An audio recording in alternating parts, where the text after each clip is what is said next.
그리스도의 풍성하신 은혜와 사랑이 늘 함께 하시기를 바랍니다. 이 저녁에는 사도행전 제2장 14절로 21절까지의 말씀 살펴보려고 합니다. 사도행전 2장 14절에 베드로가 열한 사도와 같이 서서 소리를 높여 가로되 유대인들과 예루살렘에 사는 모든 사람들아, 이 일을 너희로 알게 할 것이니 내 말에 귀를 기울이라. 때가 제 삼시니 너희 생각과 같이 이 사람들이 취한 것이 아니라 그랬습니다. 사도 베드로가 지금 이 말씀을 하고 있는 이유는 많은 사람들이 성령의 역사로 방언을 하게 되고 그것을 사람들이 듣고 기이하다, 이 어찌된 일이냐, 그리고 이 사람들이 술 취했냐, 지금 이렇게 말하는 것을 배경으로 하고 있는 것이죠. 사도행전 2장 13절까지의 말씀이 배경이 되겠습니다. 16절입니다. 이는 곧 선지자 요엘로 말씀하신 것이니 일러스되 하나님이 가라사대 말세에 내가 내 영으로 모든 육체에게 부어주리니 너희의 자녀들은 예언할 것이요 너희의 젊은이들은 환상을 보고 너희의 늙은이들은 꿈을 꾸리라. 그때 내가 내 영으로 내 남종과 여종들에게 부어주리니 저희가 예언할 것이요 그랬습니다. 이 사도행전 2장에 베드로는 선지자 요엘을 인용하고 있습니다. 그 요엘이 인용하고 있는 대목은 요엘 2장 28절로 32절까지의 말씀인데요.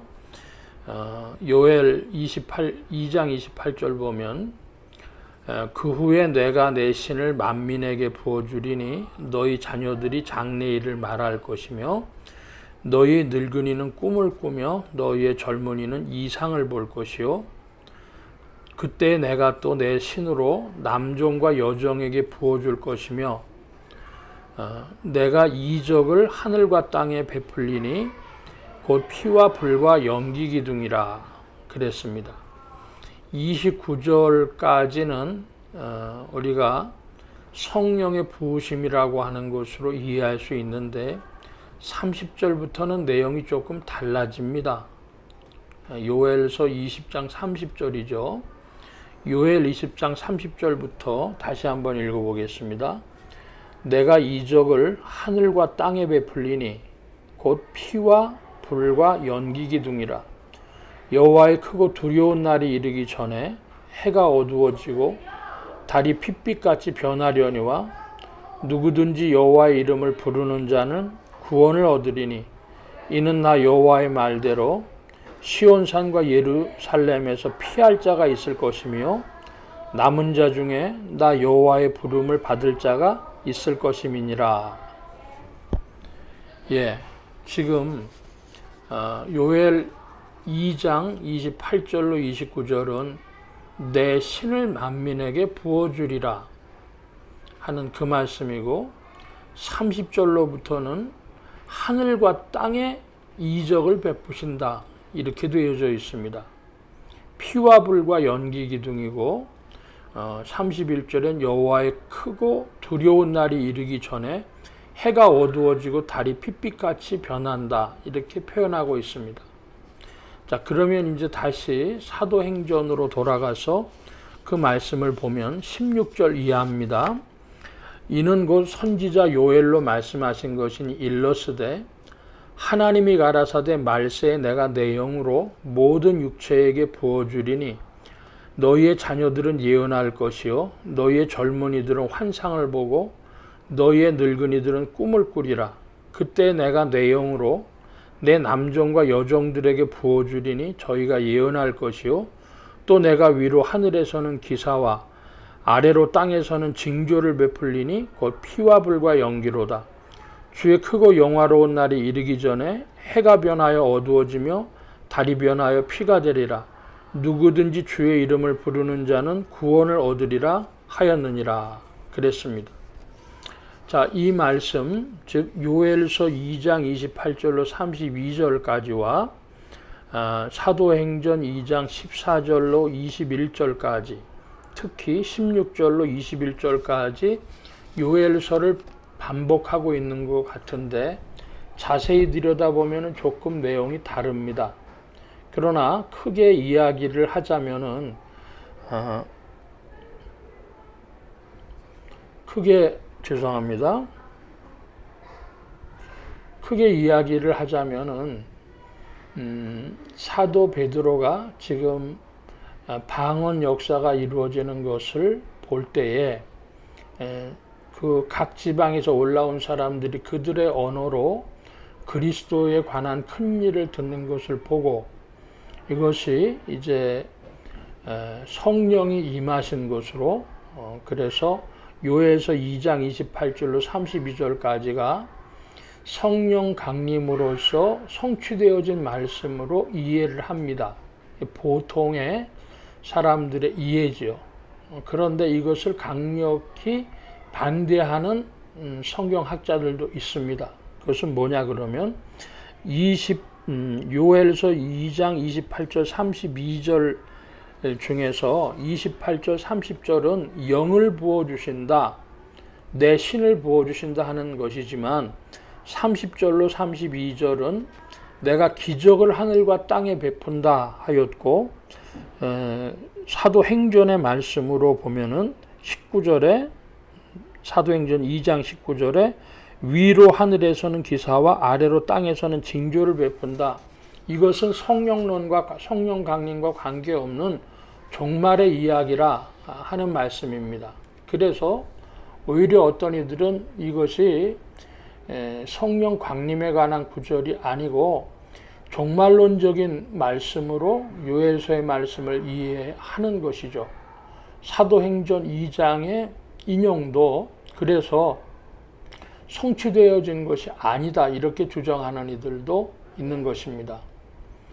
저는 요엘서 2장 28절로 32절이 먼저 다루어져야 되는데 즉 28절 29절은 요엘 2장 28, 29절은 성령에 관한 말씀이고 또 30절로 32절은 종말에 관한 말씀으로 이렇게 먼저 쉽게 이해를 할 수 있겠습니다.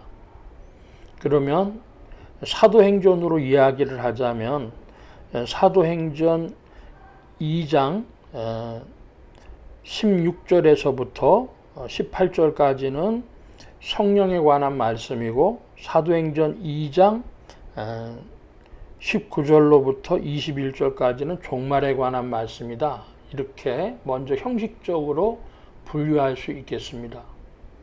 그런데 베드로가 이 말씀을 인용한 의도를 가지고 이제 우리가 살펴본다면 두 가지 배경이 있어요. 하나는 지금 방언 사건이 일어나서 그리스도의 큰 일을 말하는 복음 전파의 일이 배경이 되었다고 하는 것이고 또 사도행전 2장 21절에 누구든지 주의 이름을 부르는 자는 구원을 얻으리라 그랬습니다. 이 지금 사도행전 2장 21절 말씀이 큰데 누구든지 주의 이름 부르는 자는 구원을 얻을 것이다. 이것이 복음 전파의 이유죠. 누구든지 그리스도의 이름을 부르면 구원을 얻는다. 이것이 그리스도의 큰일, 복음 전파의 이유가 되겠습니다.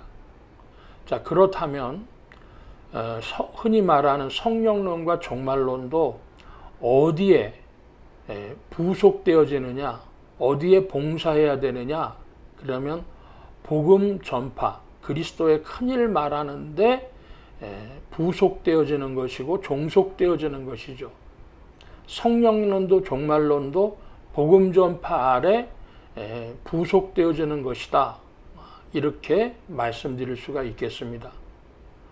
그러므로 성령이 우리에게 찾아오셔서 많은 사람들이 성령의 은혜를 힘입으면 해야 할 일은 무엇입니까?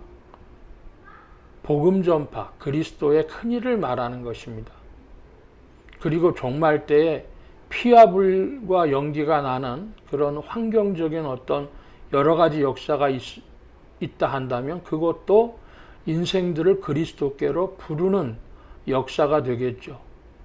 그러므로 누구든지 주의 이름 부르는 자는 구원을 얻으리라는 이 복음의 역사 가운데 성령을 받으면 복음 전파해야 되고 또 종말의 때가 되어지면 주께로 돌아와야 된다고 하는 말씀을 주고 있다. 이렇게 정리하겠습니다. 오늘날도 지금 사도행전 2장 14절로 21절까지의 말씀을 가지고 요엘서 2장과 관계돼서 이 말씀이 성취되어졌느냐 성취되지 않았느냐 성령론이냐 종말론이냐 이야기를 하는데 그것은 21절 사도행전 2장 21절 말씀처럼 누구든지 주의 이름을 부르는 자는 구원을 얻으리라 하는 이 말씀의 뜻을 살린다면 그것은 그리 큰 어려운 말씀은 아니라고 믿습니다. 오늘도 우리가 성경을 볼 때 그리스도 중심적으로 복음 중심적으로 이해를 하고 누구든지 주의 이름 부르는 자는 구원을 얻는다는 이 사실을 기억할 때에 성령을 받음도 복음 전파를 위해서 또 우리에게 주어지는 종말적인 사건도 그리스도께로 인생들을 부르심이라고 하는 것을 잊지 말아야 되겠습니다. 오늘 말씀 여기까지 봅니다. 기도합니다.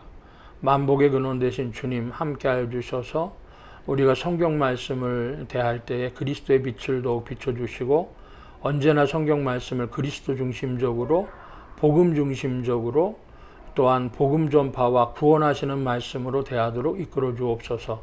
온 교회와 성도들과 죄종들이 함께 하심에 예수 소망교회와 온 성도들과 부족한 종이 함께하여 주옵시고 복음 전파 영혼 구원하는 일에 쓰임 받으며 성령님과 함께 전진케 하여 주옵소서. 한 주가 남은 날들에도 세임 주신 구하며 감사하며 의지하올 때에 예수 그리스도의 이름으로 기도하옵나이다. 아멘. 하늘에 계신 우리 아버지여 이름이 거룩히 여김을 받으시오며 나라 임하옵시며 뜻이 하늘에서 이루어진 것 같이 땅에서도 이루어지이다.